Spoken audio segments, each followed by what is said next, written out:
한 가지 논란도 있습니다. 최근 이 선거구가 미세 조정되면서 이 대표에게 유리한 지역이 추가됐고 이 대표에게 불리한 지역은 떼졌다라는 논란이 제기됐는데요. 어떤 내용인지 함께 보시죠. 민주당의 강세 지역 작전 서운동이 종전 계양 갑이었는데 이번에 계양 을로 편입됐습니다. 이 작전 서운동은 2022년 대통령 선거에서 1,711표 차이, 2020년 21대 총선에서 3,851표 차이로 민주당이 압승한 동네입니다. 이 작전 서운동이 이 대표 원희룡 후보가 뛰는 계양을에 편입됐습니다. 반면 국민의힘 후보가 선전했던 계산 1, 3동은 계양 갑으로 분리됐습니다. 지난해 6월 재보궐선거 각각 122표, 616표 차이로 국민의힘 후보가 선전했던 동네는 계양 갑으로 빠져버렸습니다. 이 대표에게 유리한 작전 서운동은 포함됐고 이 대표에게 불리한 계산 1, 3동은 떼져 나갔습니다. 이 변수가 무시무탈 변수다. 김영주 의원님. 네. 이재명 대표를 위해서 유동수 후보를 의원을 죽이는 문제가 발생했어요. 그러니까 말하자면 계양갑에 유리한 지역을 계양을로 옮겼습니다. 이재명 대표를 위해서. 그렇게 되면 유동수 후보하고 붙을 사람이 19대에 계양을의 국회의원 했던 최원식 의원이에요. 그러면 최원식 의원이 이길 가능성이 많습니다. 예, 물론 단정할 수 없습니다. 단정할 수는 없지만 구도적으로 보면 지금 현재 기세가 계양을이 그 정도의 방금 우리가 봤던 45대 41 기세면 소위 말하는 지역구 획정의 조정에 의해서 유동수 후보는 불리해지고 최원식 의원이 전 의원이 유리해졌다는 개념입니다. 계양갑에서 맞붙고 네. 있는. 그러면 기세를 그러면 계양갑을이 굉장히 안전된 민주당 지역이었는데 계양갑이 국민의힘으로 넘어갔다라면 그 넘어간 사람이 누구냐 그것도 중요한데 최원식이 계양을에 국회의원 했던 사람이고 부평고등학교 인천 사람이라고요. 국민의힘이 공천한 계양갑의 최원식 후보가 원래 계양을 국회의원이었다. 19대 국회의원이었거든요. 그러면 그것이 계양을로 타고 넘어와서 다시 이재명 대표를 옥죄는 결과를 나옵니다. 이 부분이 굉장히 재미있는 지점일 겁니다. 잘못하면 계양갑을이 다 넘어간다. 작전을. 실제로 보면 계양갑은 포기하고 계양을이라도 살리려고 하는 의도로 말하자면 이재명 대표가 지금 얘기하는 것 지난번 보궐선거보다 이번이 더 많은 차이가 날 것이라고 얘기하는 것은 야 선거구 조정해보니까 나한테 훨씬 더 그전보다 이루어졌다. 그런 얘기인데 그럼에도 불구하고 거기서 박빙이 되거나 진다 그러면 인천판 전체가 어스러진다는 의미예요. 그런데 박성규 차관님, 이 선거구 조정은 여야가 합의한 사항 아닙니까? 예, 그렇죠. 막판에 몰려가지고 합의를 했죠.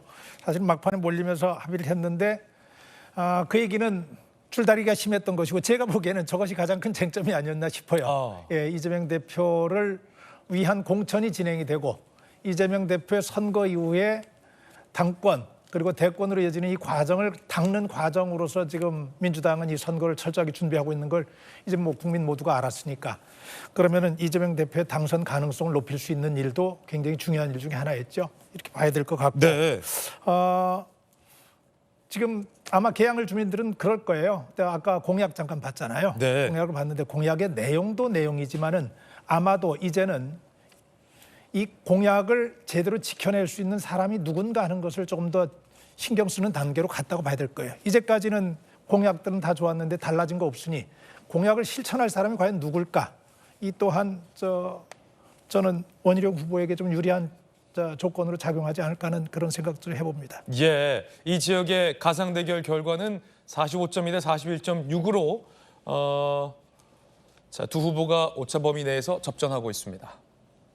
지금 김영주 국회 부의장의 국민의힘 입당식이 시작됩니다. 한동훈 비대위원장이 손을 꼭 잡고 김영주 부의장의 손을 꼭 잡고 같이 입장을 했습니다.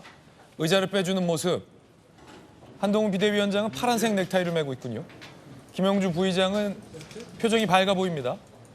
민주당이 배출한 국회 부의장이 국민의힘으로 입당하는 모습입니다. 생중계로 보내드리고 있는데요. 자, 과연 김영주 부의장, 한동훈 비대위원장은 뭐라고 입당식의 소감을 밝힐지 궁금합니다. 이 장면에 대해서 이재명 대표는 뭐라고 논평할지도 상당히 궁금합니다.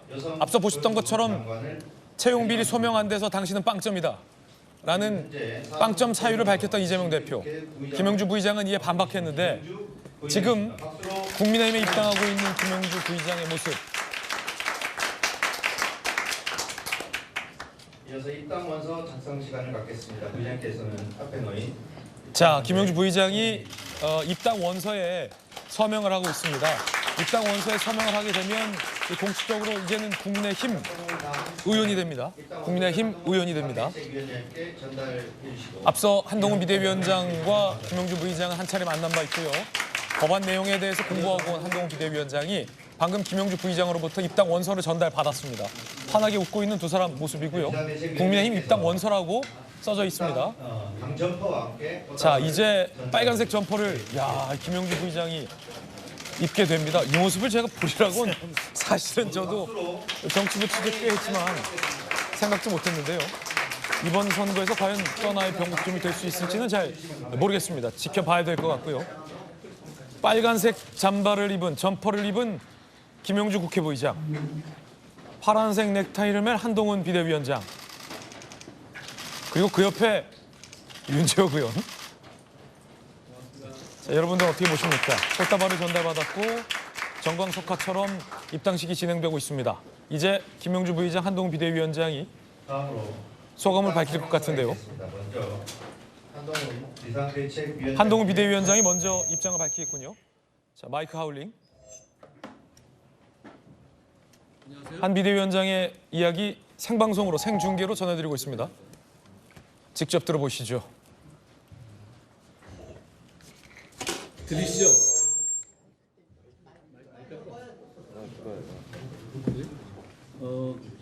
제 말씀 들리시죠? 이걸로 잡으시고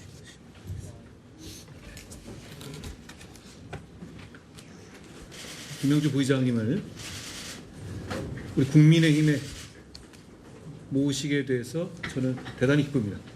그리고 너무 환영합니다.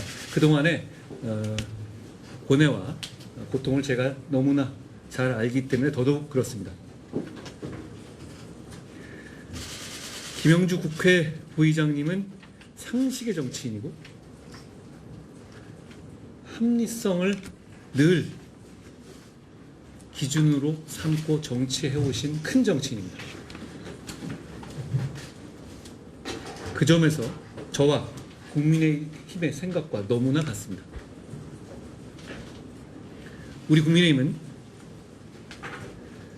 다양한 생각을 가진 많은 사람들이 모여야 더 강해지고 더 유능해지고 더 국민께 봉사할 수 있는 정당입니다. 저는 오늘 김영주 국회 부의장께서 저희와 함께 하시게 되었기 때문에 저희가 더 강해지고 유능해지고 국민들께 봉사할 수 있는 정당이 되었다고 생각합니다. 저는 그리고 우리 국민의힘은 김영주 국회 부의장님과 함께 국민을 위한 길, 국민의 미래를 위한 길로 가겠습니다. 고맙습니다.